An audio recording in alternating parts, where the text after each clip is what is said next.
Hey Eli, welcome to the show. How are you? I'm good. Thank you for having me. Great, Eli. You've been in the industry for many years, working with brands, specifically around customer experience, retention. Obviously, spent time with tech startups in the field as an investor, as an active participant.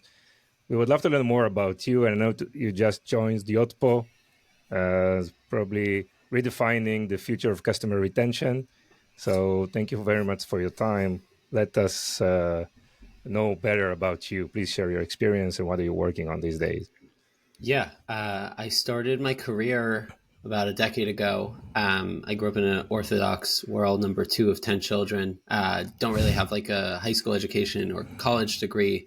Wow. Um, I moved abroad in 2014, and I moved to Israel and I started my career by just I should have been in school. I was traveling a lot, Hmm. doing some odd jobs just to pay rent. At some point in time, I got excited about this idea that I felt like I understood customer experience better than most did. I felt like I was a Hmm. difficult customer. And it felt like I was almost, frustrated that brands didn't tell me what I wanted to hear. Like it felt so easy to just empathize and show that you gave a shit, but instead it was just like canned responses over and over and over. We regret XYZ. It sounded like a machine. Hmm. It was interesting to me that Zappos was like their whole spiel was great customer experience. Yeah. I started again, like I had no education, no clue what I wanted to do. I applied to a bunch of startups while living in Israel in 2014. In 2015, I applied to Yotpo. It was just like, it said like my name and my date of birth, like my CV just was non-existent. And I basically told myself that I give myself a year to figure out if I can get a job. If I can get a job, if I can break into it, then I'll kind of skip college. I did my Hmm. GED in my early 20s, probably 2014. I did my GED, which is like the high school diploma equivalent, and I started applying for jobs. I applied for a bunch of startups, and one of them eventually gave me a shot. It was a luggage company based in Airport City. Hmm. Um, I jumped in as like number 17. At some point in time, it was just me and the CEO. Like this company grew and shrunk and grew and shrunk, and they raised a bunch of money. And it was a Kickstarter brand. We had customers in 64 countries, and it was an interesting experience. It was like my real life MBA. So I spent almost 4 years there, just kind of building out everything from ops to logistics to the email marketing on MailChimp Hmm. back then, running the store on WooCommerce and WordPress. And it was just kind of the early fun days. Hmm. I was there for a while, started a startup while I was there on the side that kind of bootstrapped to not a very large size and ended up failing. Moved back to the States in 2018. Again, kind of jumped into generalist roles. Turns out nobody wanted to hire a generalist, so I figured I would niche down into customer experience, customer retention. My first role was at a company called Simulate, which back then was called Nugs. It was like a vegan chicken startup that raised a lot of money. And then got pulled into Olipop very early, which ended up being a massive, massive opportunity for me, leading Massive. their Yeah. customer experience. So that went from, Hmm. a couple of hundred stores when I joined to by the time I left, it was like 15, now probably 25,000 stores and a massive e-com operation. We built subscription Wow. from Yeah. zero to Hmm. 50% of the business. And it was a total blast. One of the first hires on e-com. Got poached by Jones Road in 2020, beginning of 2022. Again, kind of saw business go from zero to 100 million in revenue. Hmm. Bootstrapped, so very, very, very different. Had a quarter life crisis and said I wanted to throw everything in the garbage and start with something different. And that's kind of the story of me joining the SaaS side, coming from the consumer side. Yes. Yes. In the last 4 months, you are with Yotpo. That's also a nice story. I mean, what excites you about Yotpo? Yeah, in the last couple of years, I've done quite a few podcasts where people ask me like, "What's the billion-dollar idea? Like, Hmm. what's the big missing piece in retention?" And for me, it was always the lack of a true understanding of what a holistic customer journey looks like. Like we have so many data points, yet we continue to spray and pray. And we Yeah. can talk about this for hours. A lot of it has to do with the fact that retention KPIs and growth KPIs and CX KPIs kind of all don't fully align because there's no Hmm. full story across the business. That's a separate conversation. But I think what I learned is that we have all these data points, yet we don't utilize them at all to communicate with the customer throughout their journey. And I remember getting asked this question with the $1 billion ideas, and I always said, like, we have all these data points. Can we have them live in one place so we know exactly the right message with the right offer at the right time to the customer? I, as a customer, churned Yotpo twice. Like I had my thoughts around Yotpo about the pricing, like all the things that we all understood in the ecosystem. And I had a conversation basically realizing I wanted to leave customer experience and retention at Jones Road. And I had a conversation with a couple of CEOs that I respect in the space. One of them was Tomer from Yotpo. And you know, I shared my vision around retention. And he said, this is the craziest thing. It's exactly what we're building here. I had no intention of joining SaaS, and the pitch from Tomer was like, you know, we understood that I'm an entrepreneur without the risk tolerance. This is an opportunity to get a great job, but also have the ability to build this future of retention. And he said, so, you know, I signed a contract without any clear roles and responsibilities. And he said, take the first 6 weeks and just sit with every team in the company and try to better understand where you can be helpful. And that's kind of the beginning of the end of this. It's been a couple of months here.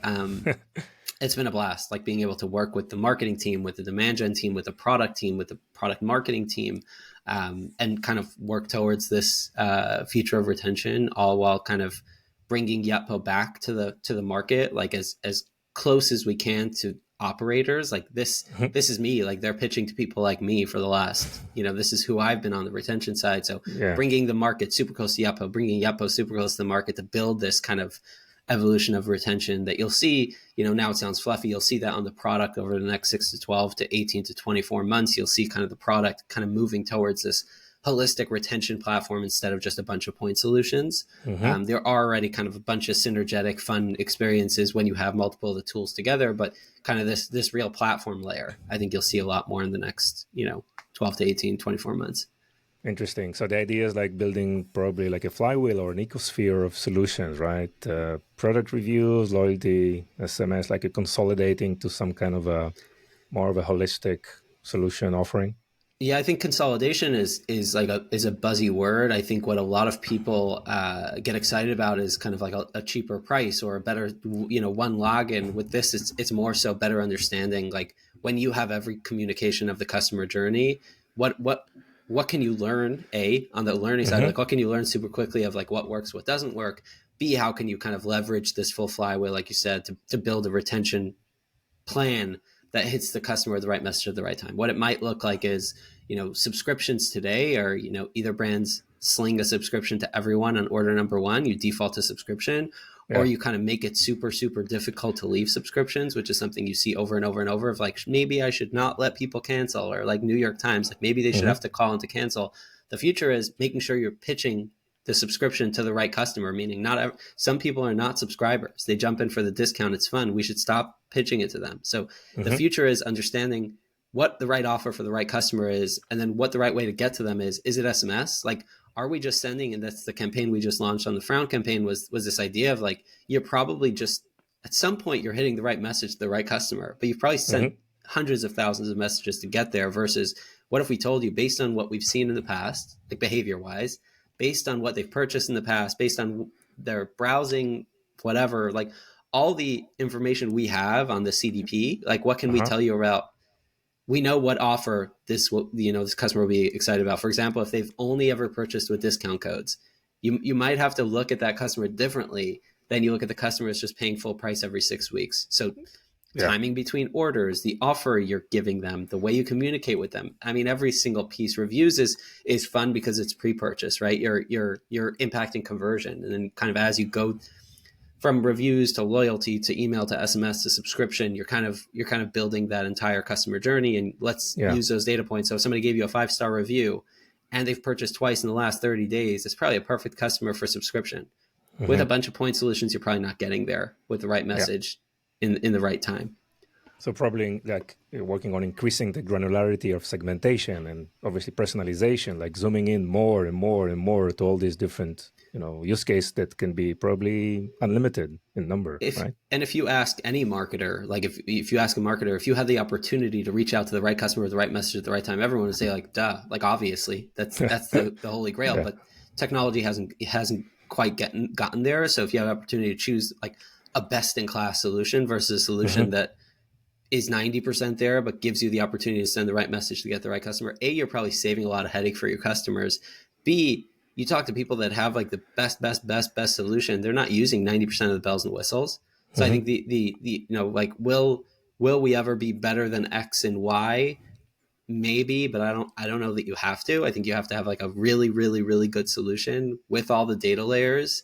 To your point, yes, segmentation, but also I think for me, from the customer experience world, it's so important that that was the essence of this campaign around the frown campaign, was this idea that you're almost never kind of segmenting well enough, and the reason is because when you Mm-hmm. segment too much, you're leaving a lot of money on the table. But what Yeah. if like if you have the data to segment just enough?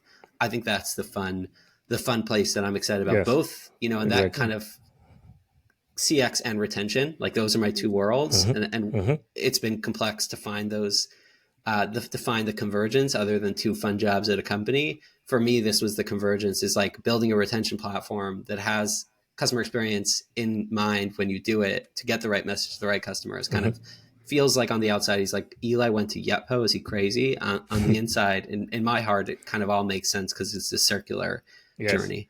It's just a continuous fight, try to find this sweet spot, right? Between, too much segmentation and, leaving money on the table, and obviously, putting the right messaging campaign for a certain audience that makes sense. But Correct. let's do a short pause and probably let's go back to the basic, because you mentioned customer experience, you mentioned, obviously retention. Let's try to define these things. What's retention for you, 2024, looking forward? Yeah, I mean, at a very high level, retention is keeping more revenue from your existing customers. So you don't have to Mm-hmm. acquire new customers every single time. So increasing the lifetime value of your customers. So getting a customer from spending $10 with you one time to spending $100 over 6 orders. So Mm-hmm. that's at a very high level what retention is. I think if you think one more step around retention for me is making sure every part of the customer journey was what we promised. I think something that I speak about a lot is that there's so much focus on surprise and delight and going over above and beyond, but most brands don't have to do that. Just look at what you're promising and try to get there as a Sure. phase one. So what that might look like is you're promising faster delivery than you can handle. You're promising that your product solves every problem that ever existed, when in reality it's just a better toothbrush, right? This isn't solving any, Mm-hmm. this is just a better shoe polish, right? So I think it's like retention, what it looks like practically is good product, meeting expectations across the board. That's kind of the practical Yeah. side of the high level retention. Interesting.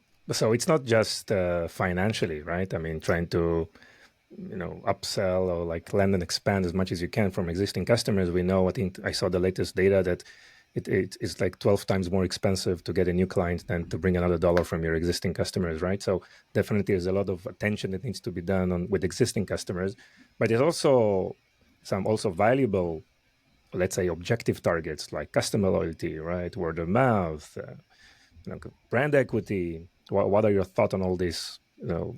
I would say agile or less, quantitative aspects of the equation. Yeah, I think the kind of X factor here is that when you build an experience that resonates with people, the untrackable, right? The word of mouth. It's like you can have a loyalty program and you can set up a referral program. People that don't play with those games won't play with Mm-hmm. those games. Like if somebody has a very high net worth or is super busy, they're not going to refer their friends to save $10. They might not even join loyalty because they don't have any interest. Okay. And the untrackable kind of like, that's always been complex for retention marketers that live in spreadsheets, right? There's Mm-hmm. the live in spreadsheets, then there's the kind of too fluffy. I've spent a big part of my career way too far to the too fluffy, and I'm a recovering fluffy, right? Like I've had Recovery to, phase.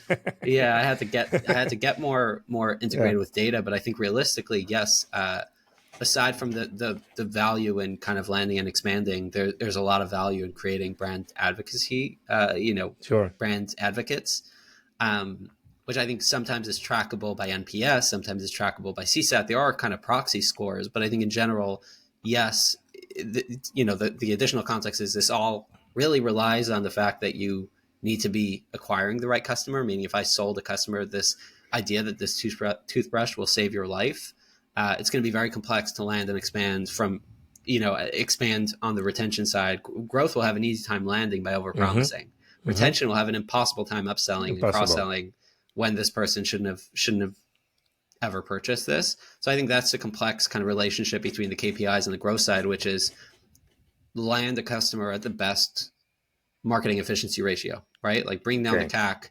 increase X, Y, and Z. Like all those data points don't really lend help to the retention team who just all their ammo is discounts, emails, SMS, sometimes Yes. excluding the discount. It's impossible to bring back customers that should have never been here. So I think that's Yes. the interesting piece. Interesting. And what I'm hearing also is that once you have like a solid retention strategy, it also has an influence on the lending efforts, right? Bringing in new customers, like the right customers, that they can then be also effective on the retention phase. Yeah, and that's sometimes harder to track, but I think Yeah. it's something that most of us it's kind of a weird cognitive dissonance that as customers we think very differently than we do as merchants, right? As customers Hmm. we know that we have a great experience, we're more likely to repurchase again. As Yeah. merchants, we're just trying to hack away the next retention technique. So for example, if you purchased a product on a subscription, they made it Hmm. impossible for you to leave, chances are they increased LTV by $10 by making you stay for another order. A, you're probably going to cancel as soon as you can. B, anyone you meet, you'll say this was miserable. So I think it's like Yeah. as marketers, we tend to jump out of the box that we should be living in and Sure. think as like, assassins and sleuths and detectives. But as customers, I find this across every part of marketing, right? Like as customers, we say we hate getting a million emails. As customers, we say we hate when it's impossible to cancel. Like you find the same people who say, let me make it harder to cancel. Those are the same people that are tweeting at whoever, whichever Yeah. brand, saying like, this is scum. Yeah. It's awful, blah, blah, blah, blah, blah. But as marketers, we do the same thing. Yeah. It's a weird cognitive dissonance I see across everything. And then they're like, well, it's just because you're a marketer. That's why you get it. And it's like, no, Yeah. my mother is not a marketer and she hates when she gets a million emails from, I don't know, Kohl's, right? Like Yeah. this is just a cognitive dissonance. Yeah, interesting, interesting. So, I mean, obviously, you're working on the tech side, trying to implement. I guess the main issue is how to use the data that you have, which is probably huge enough to get some insights and processes in place. So, you work on technology, data implementation or analysis, and obviously about strategies to help improve brand retention. Share with us. I mean, what are you working on, and what's the plan? So on the Yotpo side, it's been interesting for me to learn how product is made. Mm-hmm. I've never been on the tech side. I'm on the customer side, just seeing what the beta product is, what the GA product is. Now seeing kind of how it starts from an idea to the PMs to the engineers and the devs. Yeah. It's been really really really really interesting. I've Mm-hmm. had like a challenge throughout my career that I get bored Yeah. really quickly when I just do the same thing over and over and over. So this is a whole Mm-hmm. new universe for me, which has been fun. I think it's important for me to realize what my strong suits are and what I'm probably less great at. Mm-hmm. Data has never been like I can't live in a spreadsheet. It's just something that I suck at. Yeah. And it's not something that I intend on getting maybe a little bit better, not marginally better. It's just not my sweet spot. So I think a lot of it for me has been kind of bringing the things I've seen on the brand side. So aside from the couple of brands I've worked at that were incredible, I've consulted with over 100 brands in the last 3 years on retention and customer experience. So I have a lot of data points, both qualitatively and quantitatively, what great retention is, what people struggle with, what people don't struggle with, how people like to Mm-hmm. solve problems. So I try to bring a Mm-hmm. lot of that to the product team. Um, and I'm currently living in the kind of PMM product marketing sphere. So I sit very closely between product and customer. And I try to kind of pull my learnings from my side of the world and pass it along so we can integrate within product. So there are Yeah. certain things that I'll see that are being developed and I'll say, this to me does nothing. Like this means nothing to me. This isn't helpful for me as a retention marketer. Obviously understanding Yeah. that I'm not the only retention marketer in the world, but I have an okay data set as to like what people in my universe are curious and excited about. Um, and that I spend a lot of time, kind of across the org, both on marketing and on sales and on customer success to kind of bring all the things I hated and loved from the brand side. Like, hey, when you do this in the sales cycle, this isn't fun. People don't enjoy it, right? So I think it's Yeah. it's like trying to bring whatever I can. Um, but it's been high level. So it's on the product side, it's been, more overall strategy than nitty gritty kind of Yes, yes. here's how to code X, Y, and Z. And from the brand perspective, I mean, if you put the head now of the brand side, I mean, what do you see working in terms of retention, and what should companies pay attention to? And probably you can differentiate between, small companies, small brands to big brands. I guess it's probably there is nuances there as well. Yeah, I think something I've seen work in general is thinking more strategically around what your customer should purchase next. So I think most Uh-huh. brands just say like, I just need to get another purchase Mm-hmm. versus better understanding like what that second purchase might be. So I've learned that it's really, really hard to change customer behavior versus accelerating existing behavior. So something I've seen a lot of brands do is like, I know that when customers buy this second product, their LTV dramatically increases versus trying to just look at what they would have purchased without you driving them crazy and try to accelerate that by a couple of days or maybe adding something to that Interesting. basket size. Yeah. So I think that Mm-hmm. that's been across brands of every size. Like Mm-hmm. your basic data analytics platform can tell you like shopping bag analysis, LTV analysis of like what customers that buy this product, what is their second most, like what is the product that they're probably going to buy Mm-hmm. second and try to push towards that. I think that's one trend that I've seen work really well. Um, the other trend I've seen, specifically with brands that have multiple categories, is understanding like what transition from category to category means for your LTV. So generally, Okay. I've seen at some brands where customers that buy in multiple categories kind of get a better holistic understanding of what the brand offers very early on, and Mm-hmm. they end up becoming much stronger customers. So obviously, some of that might have to do with the amount of money they have in their wallet. Some has to do with the behavior as a shopper, but in general, brands with a wide catalog, creating bundles that kind of give customers the ability to discover early on. Mm-hmm. Because even if you don't like one product or one category, there's a chance you like something else. So that's number two. Number three, I think is across all brands. I've seen like understanding your customer behavior and then figuring out the right messaging at the right time, which obviously has to do with why I joined here. But even outside of Uh-huh. Yotpo, I think like I found a lot of value in understanding when email and SMS is no longer going to work. So if somebody hasn't opened a single email, doesn't Yeah. touch your SMS, it's been 55 days, and you know that people generally, if they don't repurchase by 59 days, they're out. Mm-hmm. Leveraging tools like Postpilot, direct mail has been like super interesting for us. And for a lot of the brands Okay. I've consulted with is like getting a direct mailer to them, knowing that your incrementality is going to be much higher because these people they're out. Like email Yeah. didn't work, SMS didn't work. This is your final shot at it. Mm-hmm.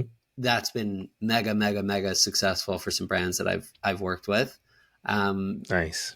and then I'd say across smaller brands, these are all like middle kind of middle to enterprise. Across smaller brands, I've seen kind of being really, really thoughtful around messaging is something that people say a lot, but actually Matt from Huron, they sell like men's skincare, etc. And I think that's a great example of like he will take time on a weekend jumping into emails of first time customers and sending them an email that's personalized, Mm-hmm. and the value that he sees between the way they repurchase, the things they repurchase, like creating one off relationships is so hard to scale. But I think the value for a small brand Yeah. is so monstrous, but also it's a building block. Like you're not only getting this next purchase, you're also creating like super high uh, excitement for these people that they might go share with others, and these you're creating like word of Yes. mouth Word of advocates mouth. Yeah. in 10 minutes on a Advocates. Friday. Amazing. But it's not easy to know. How do you know which order they're going to place on the second purchase, right? I mean, how do you get that information? Is it like through surveys, through interacting with your customers? What's the best practices here? Are you saying in terms of understanding what they might purchase in the second time? Yeah. Yeah. So I think that something that I've seen is a lot of basic analytics tools like Triple Whale or Peel will give you that data. Okay. They'll show you Okay. customer journey of like 90% of customers that purchase your hero SKU in your first product Uh-huh. purchase the same exact product in the second, and maybe 10% buy the next product. So Mm-hmm. if you want to go the easiest route, just send them to repurchase the hero product when the time is right versus, and maybe you add like a rebuy, like you use like a in-cart upsell to try to get the 10% buy. So right, so you're basically following existing behavior. So I think there's quite a few tools that kind of give you out of the box Yes. solutions to better understand that. Yes, and obviously better, customer engagement, right? Being where the customer are, like not only on a website but on social media. Again, you mentioned how they're interacting with your email marketing as well, and I guess it's very, very important to understand. And once you have that retention strategy in place, it obviously involve a lot of other departments in the company, right? I mean, like your advertising, your paid media, right?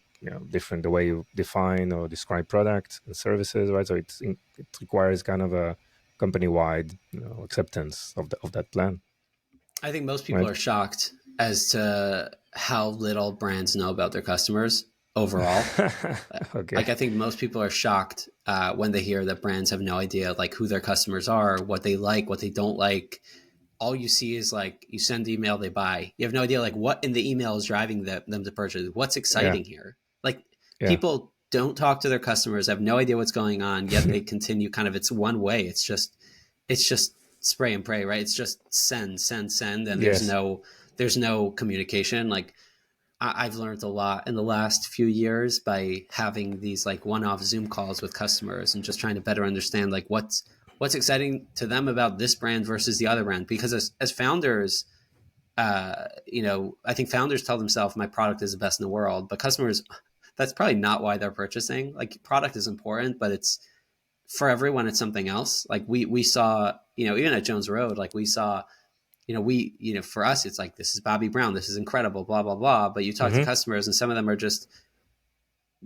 were excited that it's clean. Some of them were excited that it's easy. Some of them were just like new moms and wanted something that wouldn't, mess with their skin. I mean, like everyone had different motivations, and understanding top 10 or top 15 Hmm. helped us a lot in terms of better understanding like who the customer avatar is, even for growth side, even for marketing, right? Yeah. Yeah. So it sounds to me that I think you probably talk about like going back to the basics, make the strong stronger, and try to put less effort as a marketeer to change things you can't control, right? Or you don't have clear data or understanding, like downsizing and prioritizing, like going back to those, better marketing channels or, SKUs that are making sense, right? That's Yes, and probably. and I think it's been interesting to see that this kind of back to basics works just as well with a $200,000 a year company as it does with 150 million. Hmm. Like Hmm. this is the one constant in my career that I've seen, that going listening to customers, which sounds like the biggest no brainer, but getting closer to the market helps just as much across it's the only Yeah. constant. It's the only thing that works with every single size business. And I've seen it goes both ways. Like you'll see $100 million companies that are closer to the customers than you dream of, and then you see Hmm. like $200,000 a year customers that are businesses that are super close as well. It has nothing to do. This is like size agnostic. It's just the personalities you bring on your team, right? Like are the retention marketers or the executives excited about the actual business, or do they Yeah. just love just looking at numbers? And I think that massively impacts, like numbers tell a story, right? Like, but numbers don't give you the qualitative. Yeah. So numbers work until numbers don't work. Hmm. And then you kind of switch the numbers, and you switch the sales track, and you switch the Hmm. everything. I've seen this across every business I've looked at, is like you can build an incredible business looking at numbers alone, but at some point in time, it's like if you don't get back to the basics. I mean, like Yeah. you see, we can all think of a million examples of brands that have built a numbers business, and some of them have just been like shit out of luck, right? Like Peloton is a great example of like Yeah. built an incredible business, COVID headwinds, et cetera, et cetera. But like theoretically, you should have believed that if it's a great product and a great machine, like I know plenty of people that still don't go outside much with COVID out of the way, and Yeah. Peloton's still struggling as a business. So I think it's Sure. like that's one example, but I think it's interesting to see that spreadsheet businesses work. They can get to 50 million, they can get to 300 million at some point in time. At least I'm bullish on the idea. At some point in time, getting close to your customers is inevitable, because that's Yeah. that's how you evolve as a business. Sure. Sure.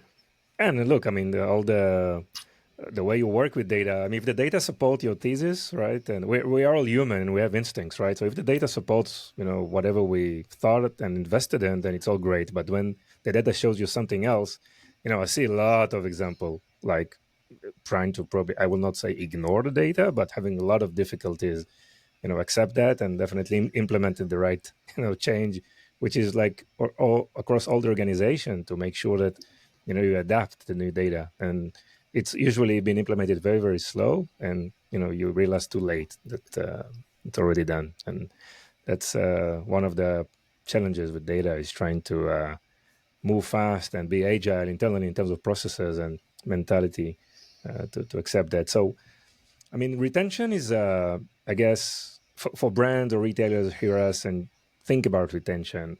How do you see this role evolve throughout the years? I mean, and how do you see the staffing around that? What brands and retailers should be aware of, or hear us now and thinking, hey, this is a topic I need to start probably put more attention to. What some of the tips and tactics you can suggest that can be implemented here?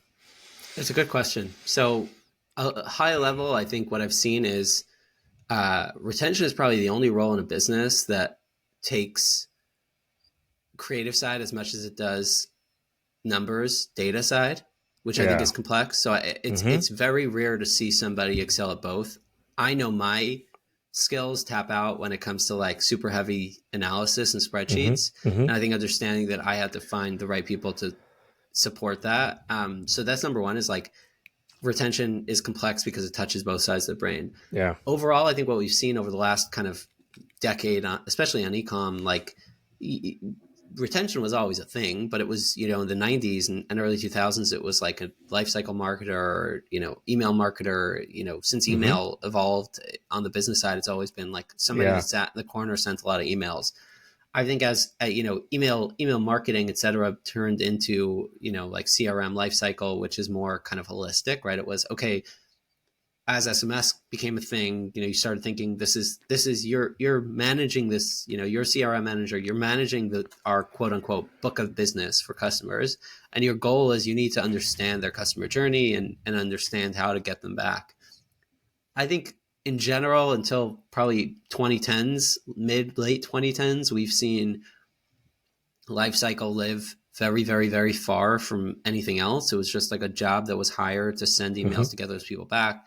That created the chaotic email marketing of like Wayfair, JCPenney, et cetera, that send 3-4 emails a day, right? Because if your KPIs are just get those customers back by any means necessary, you're just going to continue leveraging whatever tools you have, pull those levers to get them back. So exactly, the push strategy. Yeah.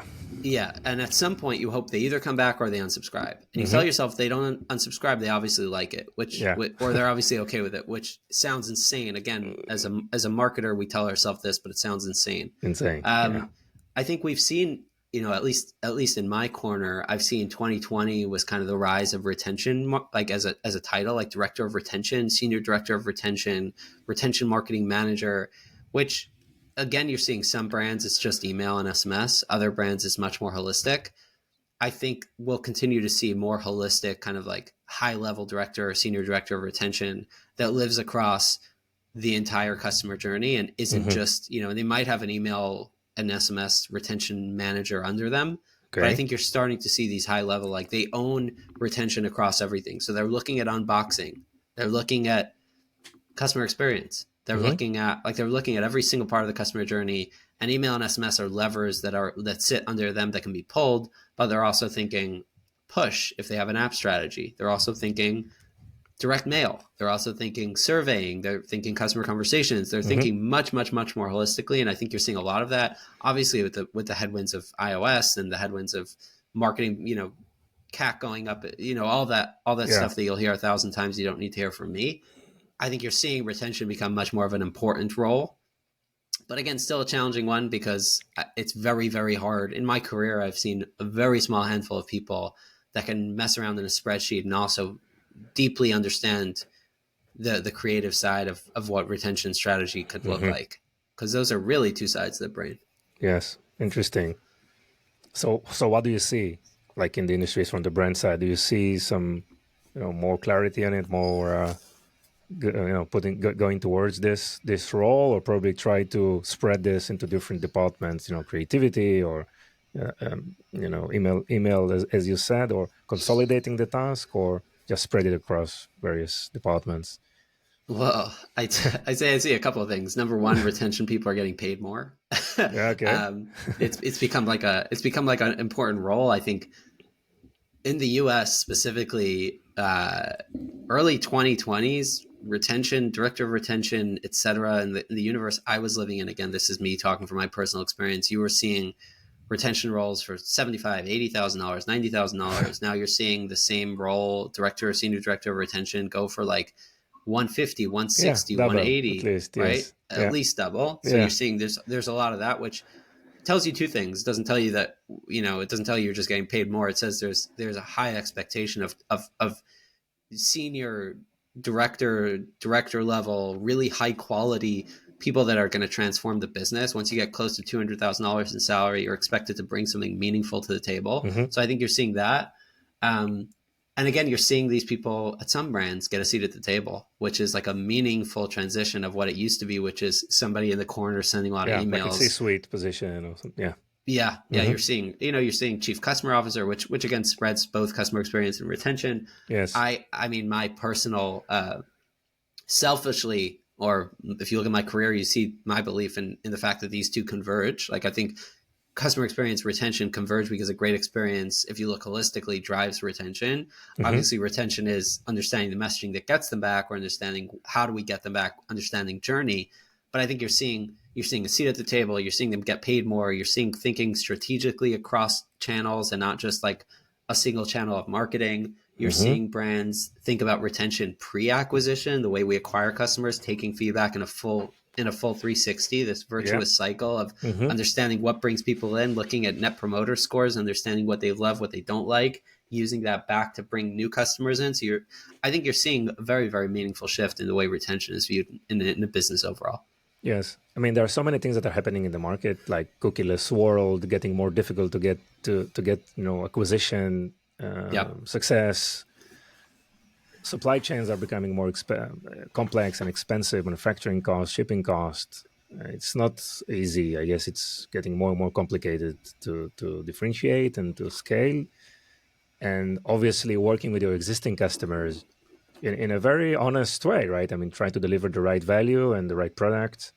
As we said, it's not just okay. Let's try to upsell and land and expand and get more dollars, but think about brand loyalty, word of mouth, and some other those invaluable objective targets that are super super important. So I guess it is becoming a very very critical part of any brand strategy, and definitely should be something that needs to be positioned in the forefront of anyone for 2024 and thereafter. So for sure, for sure.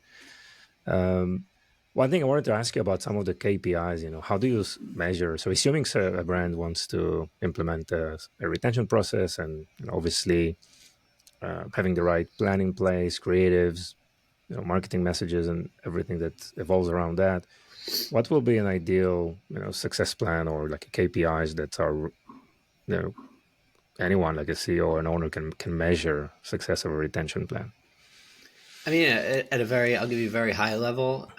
Very high level. I mean, you want to understand that the acquisition, the CAC that you're spending is bringing a meaningful LTV Mm-hmm. based on where your business is and what Sure. your profitability needs to look like. Mm-hmm. So LTV is obviously super important. The time between orders is meaningful. Like your CAC payback period is important.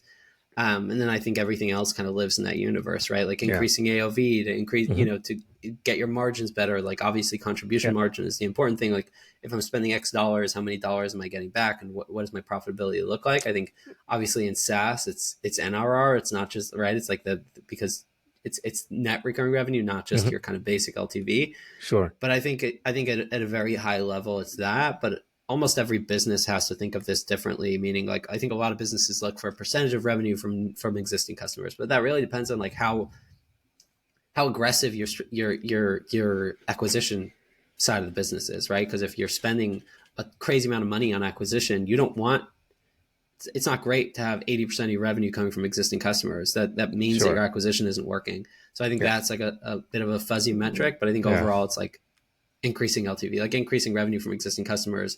Probably a little bit of a difference in between businesses depending on where they are, right? Like a mattress Yes. company is going to look different than a toothpaste company. You know, it's Hmm. like it depends on consumption, etc. Yeah. Yeah.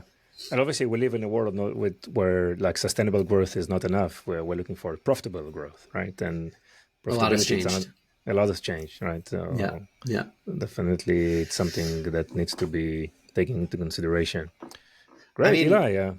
I will So say if you yeah. know, the last thing I'll say is if you look at what success looked like 5, 6, 7, 8 years ago, you look at Hmm. like the D2C 1.0 darlings, like the Warby Yeah. Parkers of the world, the Uh-huh. Allbirds, the Caspers, like these were the monster 1.0 D2C brands, and none of those are faring well today in the public market, or the way Yeah. they IPO'd, and some of them went back private. Some of them are struggling tremendously. So I think you're right. It's not just sustainable; it's profitable growth. But I think we're also learning that not every business needs to be venture backed, right? Like not every business needs to raise a couple $100 million to sell Yeah. mattresses. So I think a lot has changed. I think some people are Sure. asking, why was it ever that way? But I think 2.0, 3.0 is very, very, very different than, I think 2.0 is even looking at kind of the way Nike has evolved to e-com, right? Like Nike thought about e-commerce differently. They thought about omni-channel. They built slowly. They built strategically. Hmm. And I think Figs is a great example of like profitability was always the goal. They became profitable super early on. Yeah. And now they're doing okay in the public market. So I think public market's telling us that the evolution of D2C is going to continue to be interesting. Yes. Interesting. And about D2C, any special consideration for B2B company? Like any I for retention? I Like think D2C that versus B2B? Yeah. I think the biggest learning I have is how similar they are, right? Like customers are customers are customers. Yeah. They're all expecting one thing. Like B2B SaaS, I think the biggest churn risk is somebody getting sold on something that doesn't exist. And right when they fly by implementation and their CSM gets on the phone, they say, "Wait, but Yeah. they told me you have X, Y, and Z." That's the big churn risk, right? So I think it's like not staying near your customers, not understanding the real value you're bringing, not checking in a meaningful way that's not upselling, right? Like these are Hmm. basically the same premises you find in D2C. The only difference Yes. is the contract value is higher, but theoretically, early in my career, I saw CSM as like I saw CS on B2B as what D2C should have been, right? Okay. Like I saw the Yeah. idea that you're paying somebody six figures to make sure that they're getting the value from their product. Shouldn't that be what D2C is doing? Like why was D2C paying Yeah. $10 a week in the Philippines when Hmm. it like I think D2C is catching up to B2B and not the other way. Not the other way around. Okay. Yeah. Yeah. Yeah. Yeah. I mean, you can see the business volume of B2B definitely on e-commerce is going to be like surpassing D2C, right? So Yeah. that's interesting. Interesting. Wow. Eli, thank you so much. Anything you want to add? No, I think that's it. I mean, Yeah. I'm still early. I'm still learning. I'm Hmm. still evolving. I think I've learned a lot about D2C in the last couple of years. Continuing to learn about ecom and B2B. Now I'm kind of bringing those two worlds together. Um, so just follow my journey if you're interested. Sure. Where people can find you, Eli. It's Eli Weiss, ELIWEISS on LinkedIn. There's an extra S if you follow me on Twitter. It's ELIWEISS Okay. S. And then Eli Weiss with an extra S.com for my newsletter that I've been writing weekly for a while. That's been a lot of fun. Hmm. And that's that. Thank you so much. Interesting. Thank you so much for your time. It's been really, really interesting. And I wish you all the best and good luck in your new role. Thank you, Aitan. Thank you.